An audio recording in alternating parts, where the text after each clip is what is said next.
Boa noite, meus amigos. Boa noite, Nivaldo. Boa noite, Célia. Boa noite a todos. Boa noite, família MAP. É isso aí. Vamos começar mais uma semana na companhia de vocês, na companhia de todos esses amigos espirituais, iluminados, todos nós, pela luz que emana do nosso Pai, junto com esse livro, esse primeiro livro da codificação, esse primeiro livro que Kardec carinhosamente, didaticamente, ele compilou, né? Ele arrumou isso, arrumou esse livro com essas questões para o nosso melhor entendimento.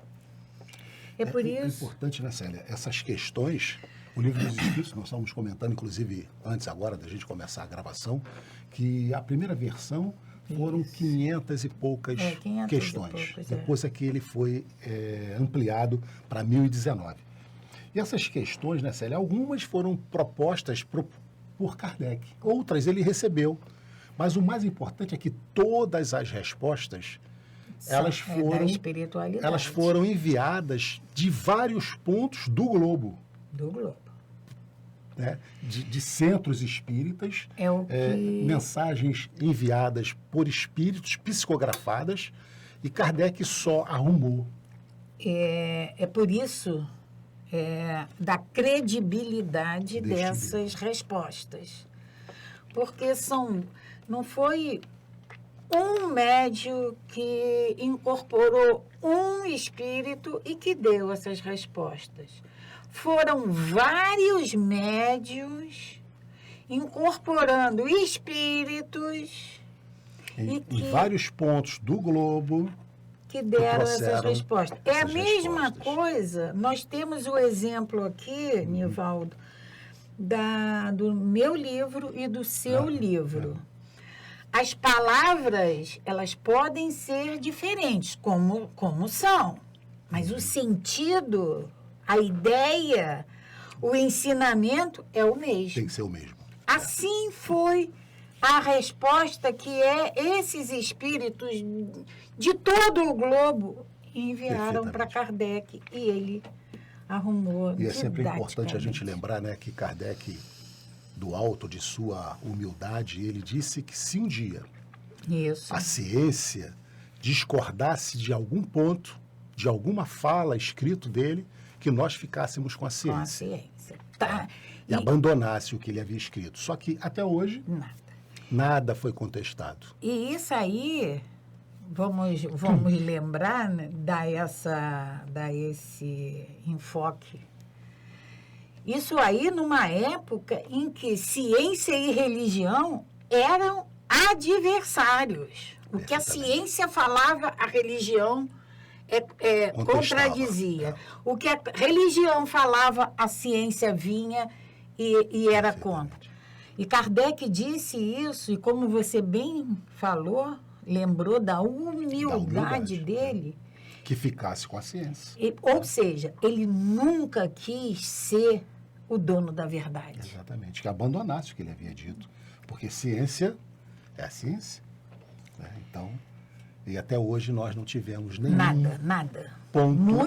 ponto nos livros de Kardec, nos 5 livros, que dissessemos, olha, aqui está errado. Aqui está errado. Pelo contrário, né, Célia? Pelo contrário. Hoje nós temos conhecimento de que as obras de Kardec, assim como de André Luiz, são estudadas no campo universitário. Aqui nesse livro, nesse primeiro livro da codificação, 1857... 1856, 57, Kardec já falava de magnetismo. Exato. E hoje, a ciência comprova que o magnetismo explica muitas coisas que antes para a gente era miraculoso, era sobrenatural. Haja visto os nossos celulares. Os nossos celulares. Eletromagnetismo. Tá? Então, para dar início ao nosso estudo, vamos fazer a nossa prece pedindo ao nosso Pai, a Deus nosso Pai, Que sejamos, Pai, sempre merecedores. Nos ajude a ser sempre merecedores de poder te rogar a tua proteção, a tua luz. De poder pedir sempre, Pai, ao nosso Mestre Jesus, que nos ajude nessa nossa caminhada. Sabemos que precisamos fazer a nossa parte, por isso te pedimos, Pai, que nos ajude. Nos ajude a entendermos que o pouquinho que precisamos fazer, temos que realizar. Que não podemos cruzar nossos braços e pedir, Pai, faz isso, Pai, faz aquilo. Nos ajude, Pai, nos alimente, esclareça os nossos pensamentos. Esclareça, Pai, os nossos sentimentos. Esse nosso querer que tantas vezes é tão absurdo. Nos ajude, nos fortifique, ilumine esse caminho que precisamos e vamos ter que percorrer, Pai. Mestre Jesus, amigos espirituais, os nossos mentores, nos deem as mãos, ilumine também esse caminho, que possamos ter passos firmes e decididos rumo a essa porta, embora estreita, mas que vamos ter que passar por ela. Nos fortifique, nos alimente nessa nossa procura. Que assim seja, graças a Deus. Graças a Deus. Então, para a nossa reflexão de hoje, que vai ser colocado na tela para vocês, e essa reflexão, ela diz o seguinte: tudo é sobre o agora, inclusive o depois. Por mais estranho que a gente possa achar, mas tudo é sobre o agora, porque o agora, o que é agora para todos nós, foi sobre o ontem. E o que é agora para nós vai ser o que vamos viver no depois. Então, essa reflexão, a gente tem que parar e pensar. Quantas vezes a gente fala assim, o que importa é esse momento que eu estou vivendo. Amanhã é amanhã. Não, amanhã é o que nós estamos fazendo hoje. Não tem esse negócio daquela música, Nivaldo, deixa a vida me levar. Não, não é. Eu é que tenho que levar esta vida para onde eu quero, para a sementeira que eu quero colher. Não é assim. Então, inclusive o depois, por que inclusive o depois? A doutrina espírita já nos disse inúmeras vezes que a colheita é livre. É de acordo com a nossa vontade. Nosso Pai permite tudo. O que eu quero semear, eu vou semear. Ele não me proíbe. A única coisa que ele exige é a colheita. É a colheita. Se eu semeei, eu vou ter que colher. E esse colher é o depois. É o que então não é só sobre o agora. A gente costuma dizer, né, Célia, que Deus é tão bom que ele nos permite que plantemos o que a gente quiser. O que a gente quiser. Mas ele também é tão justo que ele nos obriga a colher exatamente aquilo que a gente plantou. Sobre essa reflexão, Célia, estava aqui pensando enquanto você falava, né? Nós temos, na verdade, 3 momentos nas nossas vidas. O ontem, o agora, o hoje e o amanhã. E desses 3 momentos, só existe um em que a gente pode fazer alguma coisa. É o agora. É o agora. Porque o ontem já passou. O amanhã ainda virá. Mas hoje Então, tudo é sobre o agora, tudo é sobre o hoje. O que eu estou fazendo hoje? Né? E aí, continua dizendo, inclusive o depois, inclusive o amanhã. Então, para a gente refletir. Porque é resultado. O momento em que a gente tem que fazer alguma coisa é o agora. Para que a gente possa mudar o que a gente ainda vamos viver. E sobre o que já passou, esse a gente sabe que não podemos mexer mais. Né? Chico já dizia para a gente, né? A gente não pode mudar o ontem, né? O ontem não podemos mudar, mas a gente pode mudar o fim. O fim nós podemos fazer outro. Essa que vai ser alteração do hoje. Inclusive o depois. Então fica essa reflexão para a nossa semana, que possamos entender que tudo o que fazemos, o que pensamos, o que sentimos, tem consequências. Perfeitamente. Agora e depois. Bom, Célia, nós estamos na segunda lei, lei do trabalho. Lei do trabalho. Mas a gente falou da primeira lei, que foi a lei da adoração. Só para a gente fazer assim um breve relato, né, sobre a lei da adoração, a gente lembra que o primeiro item sobre a lei da adoração era objetivo da adoração. Qual é o objetivo da adoração? Por que adoramos? Para quê? E aí, sem que a gente pegue o livro, as respostas, Célia, o objetivo da adoração é nós nos conectarmos com Deus. Não é isso? Nos conectarmos com Deus. Depois a gente teve adoração exterior. Aquela... Isso que nós costumamos fazer. Né? Vamos acender vela, vamos... Ajoelhar. Vamos levantar as mãos. Entende? Tudo isso é louvável, eles nos dizem, desde que haja um fim útil. A intenção com que nós fazemos essa adoração exterior é o mais importante. Mas é essa adoração exterior que nosso Pai quer de cada um de nós? Não. Nós não precisamos, para orar, fazermos nenhum gesto exterior.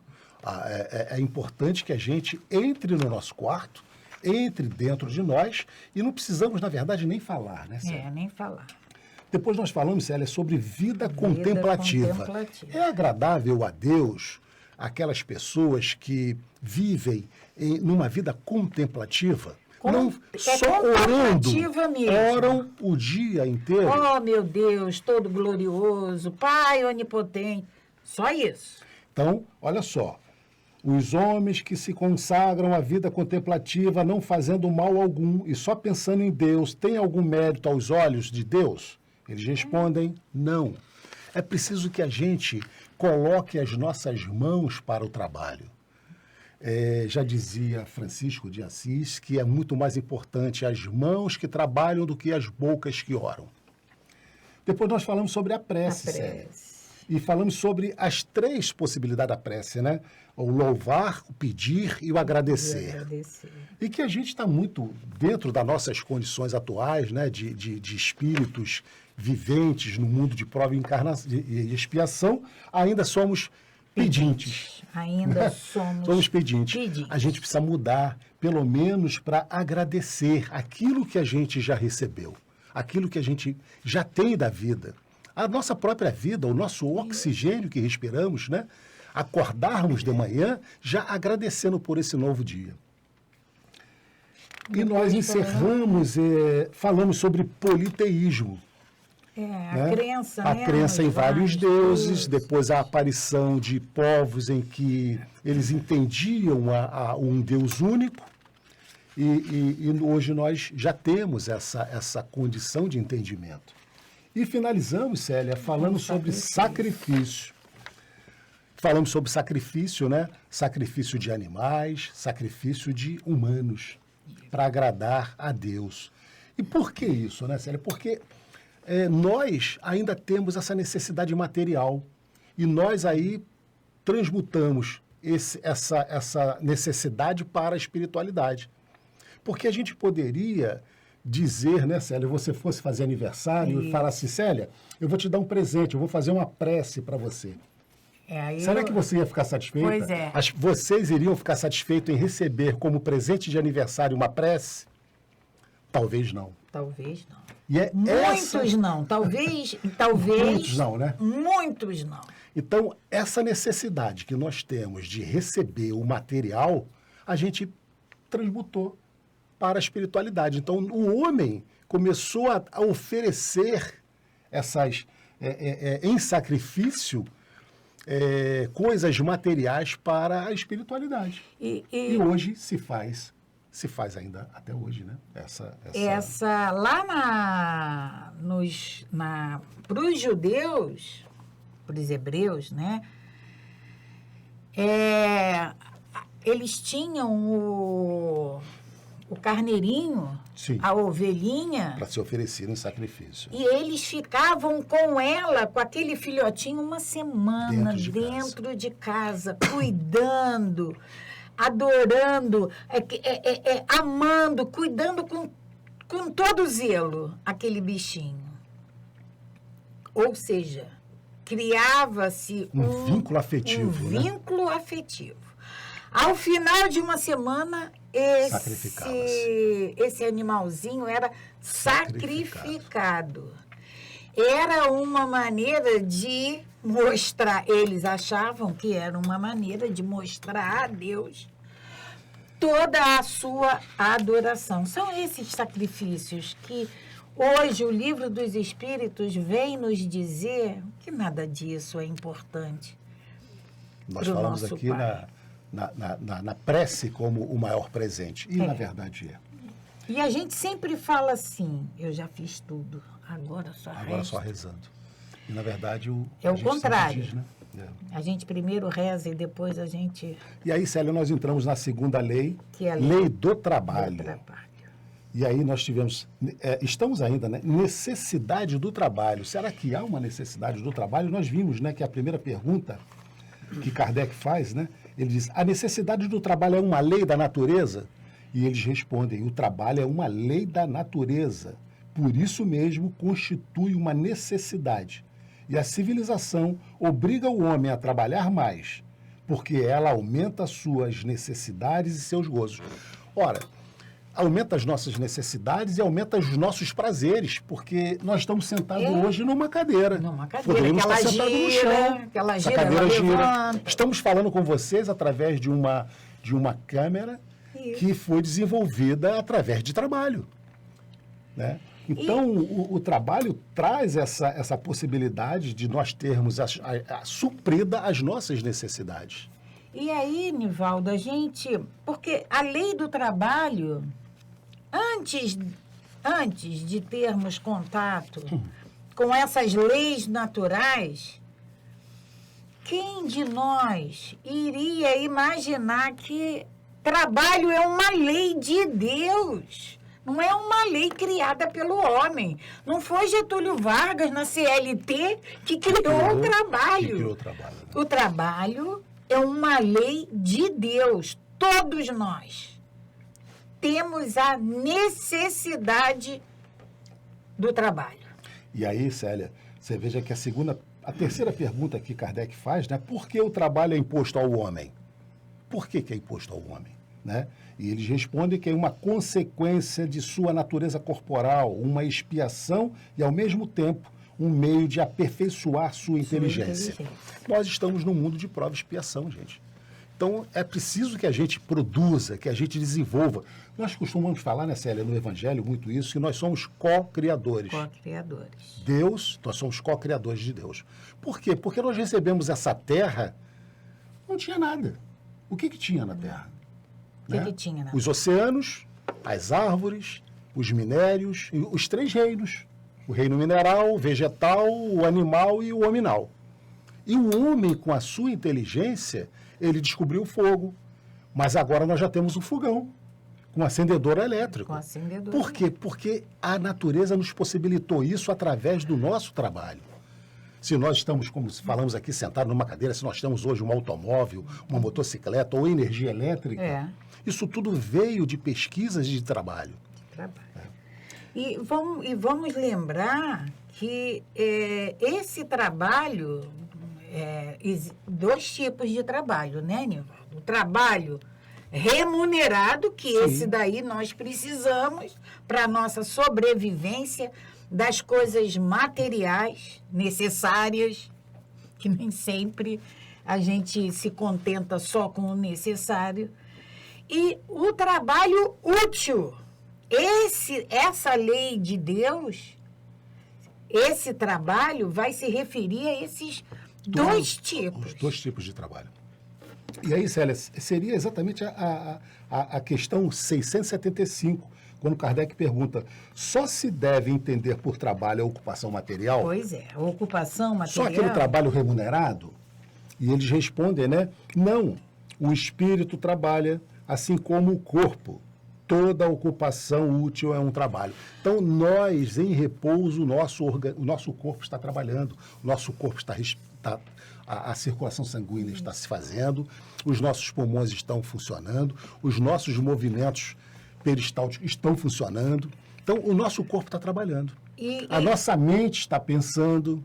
E a espiritualidade nos diz, nessa questão 675, toda ocupação útil É um trabalho. É trabalho. Então, quando eu me proponho a visitar um asilo, pego um livro, ou sento e ouço o meu irmão idoso falar, isso é trabalho? É trabalho. Então, toda ocupação que fazemos, que nos envolvemos, se é que a gente pode falar assim, uma utilidade útil, é trabalho. Tudo é trabalho. Mas nós ficamos hoje de retornar, Célia. Na verdade, fizemos esse preâmbulo, né, para a gente nos situar, porque é muito importante todas as questões do Livro dos Espíritos. Mas essa parte aqui das leis é preciso que fique muito viva dentro de nós, né, Célia?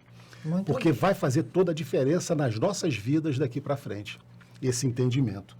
Nós paramos na questão 677.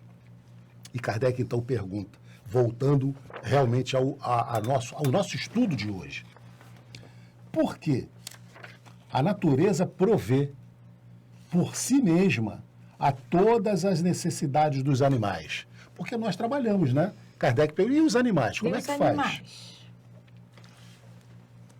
E eles vão responder, tudo trabalha na natureza. Eles já tinham dito para nós, estão reforçando. Os animais trabalham, como tu. O trabalho deles, porém, como sua inteligência, limita-se ao cuidado com a própria conservação.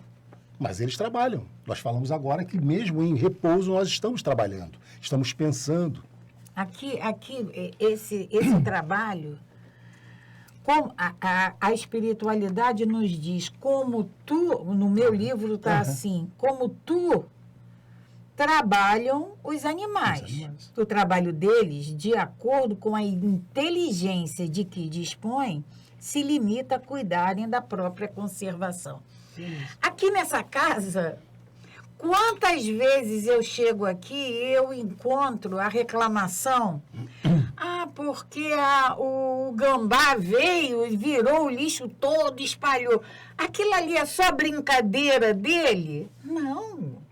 Ele está ali procurando alimento, é a lei de conservação dele. Ele sabe que ali pode ser que ele encontre alguma coisa. Então ele trabalha. Então, e eles continuam. Eis porque neles ele não conduz ao progresso, enquanto que no homem tem um duplo objetivo. Então, o progresso só o homem o tem. Nós já estudamos isso, né? Quando falamos nos reinos mineral, o vegetal, o animal e o hominal. Vamos só lembrar aqui, Nivaldo, porque a gente sabe que o progresso também é uma lei de Deus. É uma lei de Deus. Mas o trabalho que os animais desenvolvem não é esse trabalho que vai proporcionar a ele esse progresso. Essa evolução. A conservação do corpo e o desenvolvimento do pensamento, que também é uma necessidade e o leva acima de si mesmo. Quando digo que o trabalho dos animais está limitado ao cuidado com a própria conservação, refiro-me ao objetivo a que ele se propõe, trabalhando. Porém, provendo as suas necessidades materiais, eles se constituem inconscientemente em agentes que auxiliam os desígnios do Criador e seu trabalho também concorre para o objetivo final da natureza, embora, muito frequentemente, não lhes descobrais o resultado imediato. A gente acha, né? Embora a gente não perceba o trabalho, a gente não classifique o trabalho daqueles animais, ele existe. E um dia a gente vai ter noção do resultado disso, o porquê disso, como eles nos dizem. Um dia nós vamos descobrir o resultado desses trabalhos desses animais. O cachorrinho que nós temos em casa, ou da criação que nos serve como alimentos, ainda somos carnívoros, né? Porque e os animais, Célia, até na cadeia alimentar, né? Na cadeia alimentar de um para o outro. A espiritualidade, eles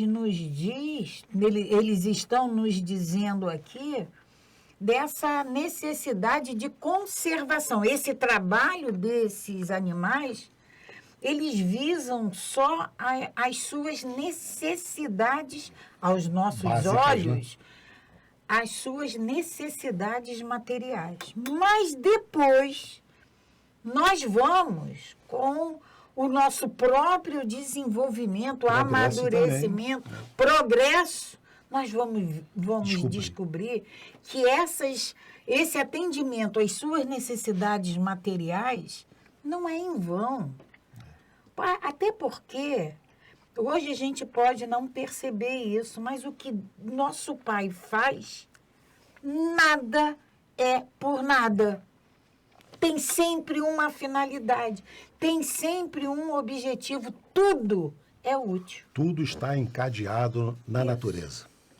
Aquele animalzinho que a gente julga desprezível, que poderia não existir, ele tem uma finalidade que um dia nós saberemos. Vamos pensar no nosso dia a dia. Aqueles animaizinhos que ficam, aquelas teias que ficam, que a gente, na nossa casa, que a gente vai lá e limpa, tá pensando que está se preparando para o Halloween do próximo ano. Mas aquela aranhazinha, ela capta os mosquitos, a mosca. Então, tudo tem uma finalidade, nada é... E que se a gente não entende isso ainda hoje, né, Célia? Com certeza, mais na frente a gente vai ter uma noção do porquê de tudo nessa vida. Tudo se encadeia. Aí a questão 678. Nos mundos mais aperfeiçoados, os homens se acham submetidos a mesma necessidade de trabalhar? Então, o trabalho vai sempre existir em nossas vidas? Vamos lembrar de Jesus? O que Jesus falou para nós quando esteve aqui? Deus trabalha até hoje. Nosso Pai trabalha até hoje. Então, a pergunta de Kardec é: nos mundos mais aperfeiçoados, os homens se acham submetidos à mesma lei de trabalho? A mesma necessidade de trabalhar? Eles nos respondem: a natureza do trabalho está em relação com a natureza das necessidades. Quanto menos materiais são essas, menos material é o trabalho. Não é que o trabalho é menor, menos material é o trabalho. Não deduzais daí, porém, que o homem se conserve inativo e inútil, naquele estado de contemplativo. ociosidade seria um suplício, em vez de ser um benefício. Olha o que a espiritualidade nos diz. Ociosidade seria um suplício. O que a gente quer? O que a gente sonha? Ficar sem fazer nada. Ficar sem fazer nada. Só deitar numa rede, né? Um coqueiro de um lado, um coqueiro do outro, deitar numa rede. Isso por alguns momentos, por alguns dias, talvez até fosse salutar, Célia. Mas com o passar do tempo, isso se tornaria um suplício. Um suplício. E é o que a gente percebe. É aquele tédio. Muitos podem estar ouvindo, muitos que estão nos ouvindo podem pensar assim, não, eu quero. Mas não é. Até porque nós já vimos aqui em outros programas, em outros estudos, que a satisfação da espiritualidade superior é trabalhar. O prazer deles é trabalhar. É trabalhar. Agora, Célia, voltando aqui à questão, né? Nos mundos mais aperfeiçoados. Ele está falando dos mundos mais aperfeiçoados, dos mundos mais desmaterializados. Porque a proporção que os mundos vão se evoluindo, a gente vai ficando cada vez mais desligados de coisas materiais. Desapegado das coisas materiais. Então, é muito comum que esse trabalho também seja mais um trabalho espiritualizado, menos material. O trabalho vai existir sempre, só que será um trabalho não material. Os relatos dos livros de André Luiz. Ele até relata trabalho material. Ele varria, ele limpava os hospitais espirituais. Ele ainda relata trabalho físico no nosso lar, por exemplo. Mas em mundos que provavelmente mais evoluídos, essa necessidade vai se desfazendo. Mas o trabalho espiritual continua. Sempre. E aí, Nivaldo, a gente vê essa preocupação de Kardec. Ele começa com a primeira lei natural, que é a lei de adoração. E dentro dessa lei de adoração, ele coloca a vida contemplativa. Perfeito. E agora ele entra na lei do trabalho. E aí é para a gente... Mas então aquela lá de contemplação, ela não existe. Ela não deve existir. É um erro nosso querer ficar nessa vida de contemplação ao nosso Pai. Não somos nós que dizemos, né, Célia? Mas os grandes estudiosos, os filósofos, né, que tiveram a oportunidade de estudar essas obras de Kardec, eles ficam impressionados com a didática, com a sequência que Kardec traz nessas obras. Eles ficam impressionados. É para que todos nós possamos entender que não foi obra dele, ele foi o condutor. Mas isso foi uma obra trazida pela espiritualidade. Célia, nós estamos falando aqui no Consolador prometido por Jesus. Não é verdade? Quando lá ele disse que mandaria um outro Consolador, ficaríamos conosco pela eternidade, foram as obras de Kardec. Então, não podia ser qualquer coisa. Não podia. Questão 679. O homem que possui bens suficientes para assegurar a sua existência encontra-se isento da lei do trabalho? Então, nasci naquela família abastada, rica, não preciso trabalhar. Não preciso. Não vou fazer nada para ninguém. Não vou precisar trabalhar. Não vou precisar trabalhar. nunca trabalhar. Vamos ver o que eles nos dizem. Do trabalho material, talvez.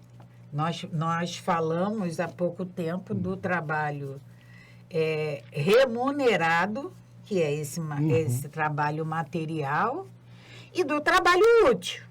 E falamos da ociosidade, que seria um suplício. Então, eles dizem, né? Do trabalho material, talvez você não tenha necessidade. Não, porém, da obrigação de se tornar útil. conforme os seus meios, de aperfeiçoar sua inteligência ou a dos outros. Ou seja, olha bem o que é espírito. Repete, Então, Nivaldo. olha, vamos ver a pergunta novamente, né, Célia? O homem que possui bens suficientes para assegurar sua existência encontra-se isento da lei do trabalho? Célia, isso é muito abrangente. Muito. Isso serve para muitos de nós, que às vezes temos lá já um recursozinho que nos permite não fazer mais nada. E será que a gente pode ficar nessa rede sem fazermos mais nada? Já que eu não preciso de mais nada, eu vou Ou eu herdei aderir do meu pai aquele recurso que vai me permitir não fazer mais nada? Aí, Nivaldo, é a mesma coisa que não preciso trabalhar, tenho recurso suficiente, vou fazer a opção da vida contemplativa. Sim, não vou fazer mais nada, vou só cuidar de mim e tal. Olha a resposta deles, né, Célia? Repetindo.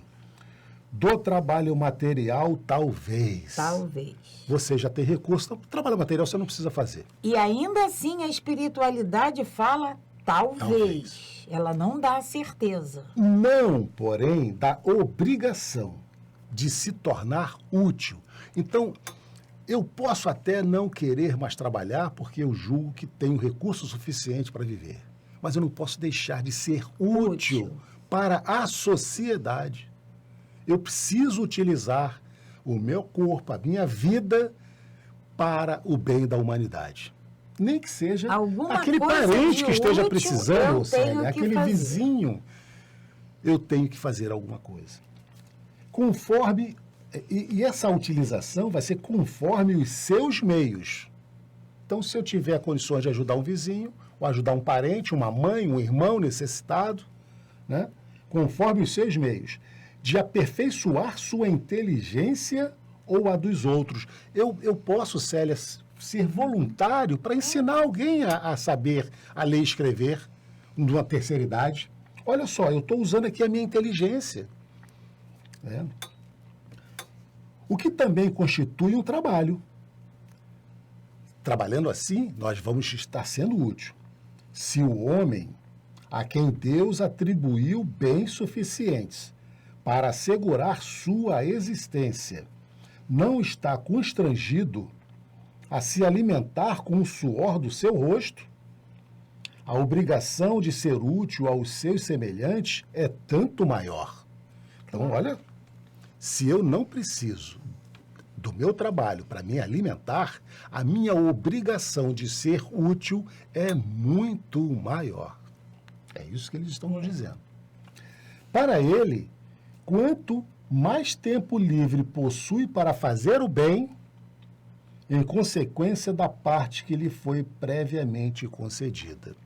Então, se o mundo espiritual providenciou para que eu tivesse mais tempo livre, tendo recurso suficiente para me manter e tendo tempo livre, é porque eles estão me dando um recado. Olha, eu preciso usar esse meu tempo para ser útil, de alguma forma, a alguém.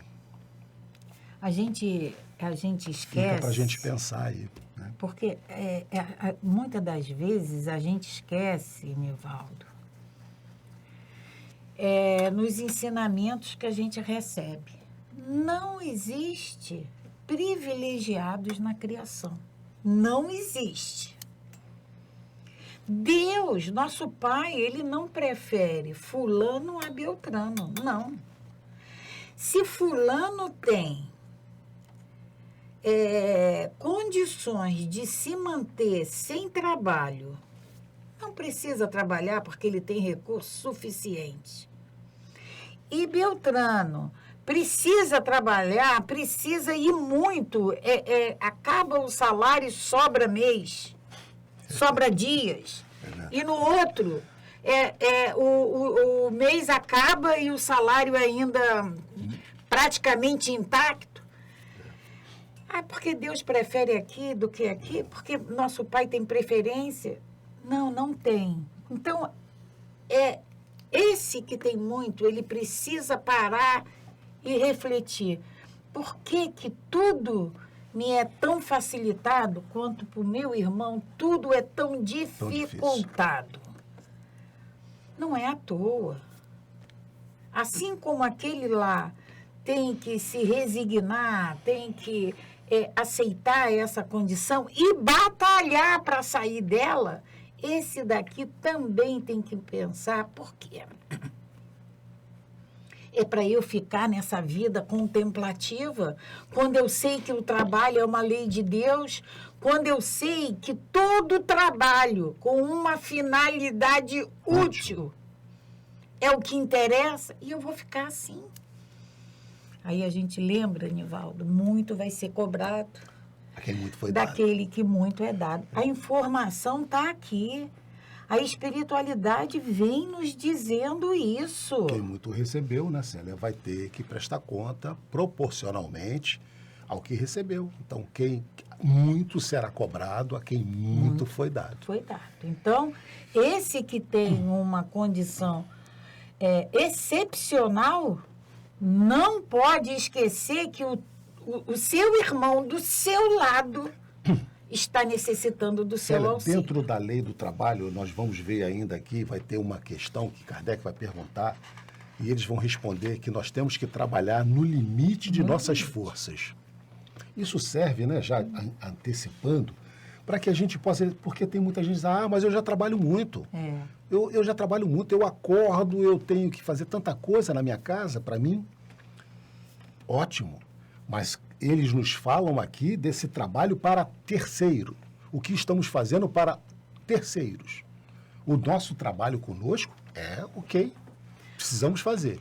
Mas se nós temos tempo livre, foi dispensado a necessidade de trabalharmos para angariar recursos para a nossa subsistência, é porque a gente temos que entender essa mensagem, que temos que gastar esse tempo livre ajudando alguém, sendo útil de alguma forma a alguém, Célia. Esse trabalho que não é remunerado, não é dele que nós tiramos nossa sobrevivência, muitas das vezes muitas das vezes não, quase sempre ele é negligenciado, não tem valor nenhum. Eu lembro que uma vez nós estávamos fazendo matrícula para novos alunos na rede pública do município, e chegou um casal lá no Nordeste, do Norte. E aí, 8 crianças, então vamos lá, fazendo a matrícula. Nessa época era tudo manual, não é como agora que é online. E aí fomos fazendo a matrícula dessas 8 crianças. Aí a profissão do pai, aí ele disse, a profissão da mãe não faz nada. Eu falei assim, como não faz nada? Não, ela não faz nada, ela fica em casa sem fazer nada. Sem fazer nada, quem dá comida para os seus filhos? A roupa que o senhor está vestindo, quem é que lavou, quem é que passou? Foi o senhor? E como que o senhor tem a coragem de falar que não faz nada? Então, é esse tipo de trabalho útil, né? Que ele é trabalho e a gente não entende dessa maneira. Por não ser remunerado, né? Por não ser... acha que não é trabalho. Não é trabalho. Aí nós vamos para a questão 680. Que eu acho que a gente deveria deixar para nossa próxima segunda-feira, Célia, porque temos apenas 1 minuto. Vamos só, para quem não tem livro, raciocinar em cima dessa pergunta de Kardec. Não há homens que se encontram impossibilitados de trabalhar no que quer que seja e cuja existência é, portanto, inútil. A pergunta que Kardec faz à espiritualidade é essa. Não há homens que se encontram impossibilitados de trabalhar no que quer que seja e cuja existência é, portanto, inútil. Kardec faz essa pergunta. Então, na próxima segunda-feira, nós vamos retornar com essa pergunta. Com essa pergunta. Então, meus irmãos, queremos agradecer mais uma vez a presença de todos vocês e falar que estamos muito felizes por estarmos aqui mais uma segunda-feira, encerrando esse programa e tendo a certeza de que estamos levando contribuição para nós, aqui, que estamos ouvindo, e para muitos de vocês que estão aí conectados conosco agora ou que venham acessar posteriormente esse estudo. Então, que tenhamos a todos uma semana de muita paz, de muita tranquilidade, muito entendimento e que a gente possa estar sempre envolvidos nessa energia de Jesus, esse irmão que veio trazer para nós essa possibilidade dessa evolução. Que então Deus nos ajude e nos proteja sempre. Graças a Deus. Graças a Deus. Paz e bem, paz e luz. Paz, muita paz.